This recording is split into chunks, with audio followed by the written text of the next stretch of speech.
the A-10 can operate with relative impunity.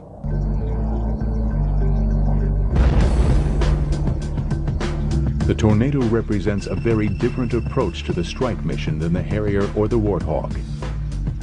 It is a deep strike aircraft intended to carry out the battlefield interdiction mission deep into enemy territory. This requires a level of sophistication not found on the Harrier or Warthog. The Tornado was designed from the outset as a multi-purpose aircraft. There are two versions of the Tornado. The Tornado F-3 is an air defense interceptor designed solely for air combat. The Tornado GR-1 is the strike fighter version designed for the attack role at speeds of over 500 miles per hour. The idea behind this tactic is that the Tornado can remain hidden from enemy anti-aircraft radar. Terrain features such as trees, hills, or even buildings can obstruct their view. The radar on the Tornado GR-1 can be set to a terrain-following mode, which guides the aircraft over the ground at a predetermined height to avoid major obstructions. During the '91 Gulf War, the Tornado GR-1 formed the backbone of the Royal Air Force's deep strike capability. The initial night mission of the GR-1s was to attack Iraqi air bases using JP-233 anti-runway munitions. This was one of the most dangerous assignments in the coalition air assault, with the Tornado squadron suffering many losses. Once the runways were destroyed, the Tornadoes switched missions and munitions. Their targets were expanded to cover key installations deep in Iraq. Because of the Tornado's sophisticated radar, targets could be attacked accurately, even at night.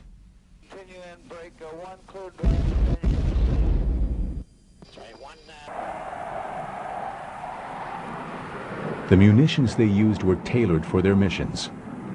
Laser-guided bombs for pinpoint targets. Conventional unguided bombs for most other targets. Bridges were a specialty of the Tornado force. In this footage, shot during a Tornado attack on an Iraqi bridge, the crosshairs mark where the laser designator is being directed. The guided bomb senses the reflected laser beam and homes in on the bridge with remarkable precision.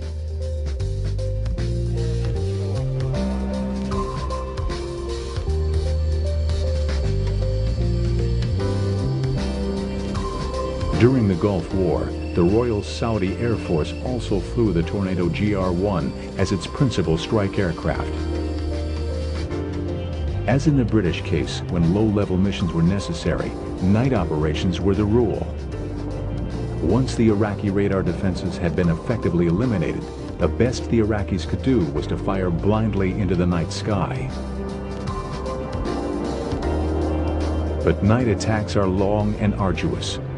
After a mission deep behind enemy lines, the first glimpse of the home base's runway is always a welcome sight.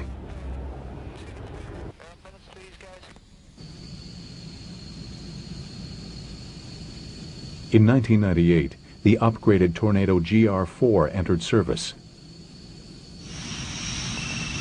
GR-4s incorporate a variety of systems upgrades, including forward-looking infrared radar, a new heads-up display, and GPS-guided bombs.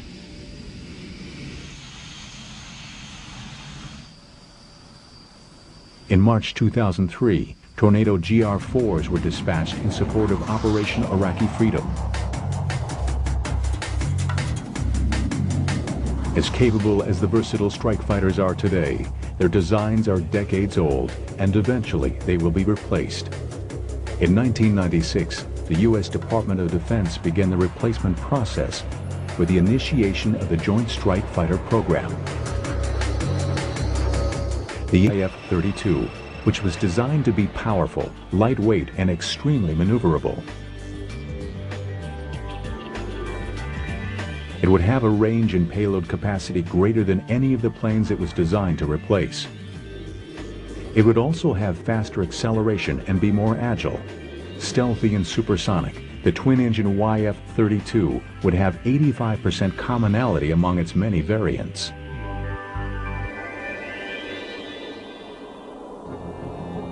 Despite the strengths of Boeing's YF-32, in 2001 the Pentagon awarded the largest military contract in history to its competitor, Lockheed Martin's YF-35. As much as $200 billion will go toward the Joint Strike Fighter program, now designated the F-35. More than 2,800 F-35s have been ordered, with delivery beginning in 2008. 3 variants will be produced to meet the different needs of the American Air Force, Navy, Marines, as well as the British Royal Air Force and Navy. The F-35A will replace the U.S. Air Force's F-16 Falcon and A-10 Warthog aircraft and will partner with the F-A-22 Raptor air superiority fighter. The F-35B will feature short takeoff and vertical landing to suit the needs of the U.S. Marine Corps, the Royal Air Force, and Royal Navy. This variant will replace the Harrier, the Sea Harrier, the F-A-18 Hornet, and the GR-7 Tornado.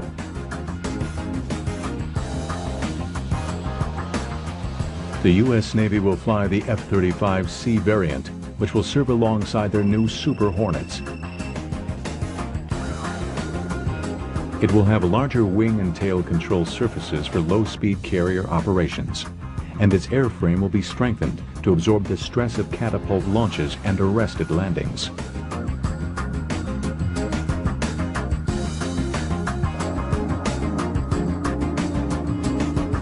The radar-evading F-35 Joint Strike Fighter is expected to be the world's premier strike aircraft through 2040.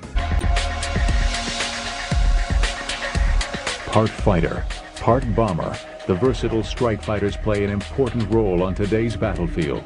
As the F-35 Joint Strike Fighter takes to the skies, the strike fighter legacy will be carried on well into the 21st century.